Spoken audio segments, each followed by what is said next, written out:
she was assigned to become a doctor. In Cuba, you do not pick the career. The government chooses one for you based on your skills and grade.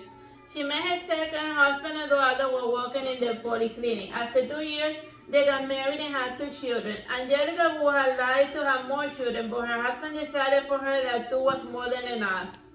Since he was the head of the hospital, he had her tubes tied. This was a bit short-sighted in the long run, but nothing that hampered the stability of the marriage. While Eduardo was comfortable living in Cuba, Angelica dreamed of moving to Spain. Her weird cousin had lived there for a time, and had returned with stories of siestas, free healthcare, and a fully stocked market. It was a food situation that seemed the most appealing to Angelica. Like her mother before her, she dreamed of being overweight. Still, she never said this aloud or even allowed herself to entertain such a childish notion. No wife should ever hope to be so unappealing. To cope with her never-ending desire to eat, she resorted to the cylinder of nicotine.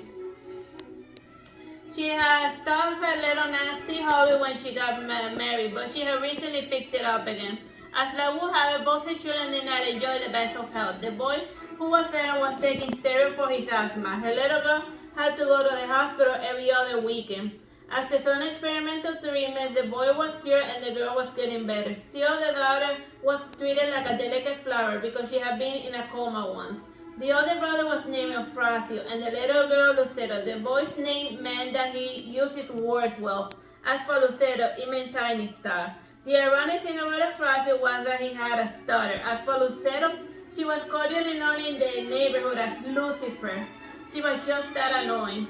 There was a time when they thought she was possessed, but no. In the end, it turned out she had learned those English curse words from a British neighbor who was slumming down in Cuba.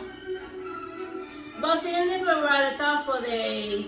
They shared the same delicate frame as their mother. Still, Eufrasio had buckled up ever since he started primary school. At his age, he already had what he called his mortal enemy. As for Lucero, it was this year when she was going to start school at the age of 5. While her brother had straight hair and gray eyes, she was crossed with a hair whose texture was akin to hay. She got such a hair not from her African side of her family, but from the Spanish people on her mom's side. She had the same face as the Menina princess, with the temperament of a Chihuahua. Aside from the main family unit, there was Angelica's mother. Her name was Irina Leighton. Her father was British while her mother was Soviet. She had recently divorced her husband, and all his belongings had been split in half by her. With her half of everything, including half a table, she was currently living with Angelica and the rest of her family. When she was younger, she looked identical to her daughter, only with a fuller figure.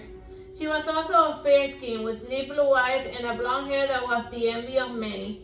Her daughter also envied her mother's behind, though she never would admit it. At the age of 53, she was already retired. Retirement in those days was 50 for women and 55 for men. Despite her age, she did not look a day over 35. She kept herself sleek, despite smoking those thick Cuban cigars. The rest of the world knows them as Habanos. Still, they are all manufactured in La Palma, that is situated in Pinar del Rio. The name of the company was chosen to be Havana because foreigners were only familiar with the capital of Cuba. To pay for her schooling, Angelica had worked in those tobacco funds for about a couple of years. Education was free, but you still had to work to pay for education. The entrance to the fund was done by force. 2 armed dudes would come into your house and take you away. Even if you were not planning on having higher education, you still had to slave away in the farm in the same fashion as your African ancestor. While in the farm, she learned many practical agricultural practices. She hoped to apply such skills on her new house. The end.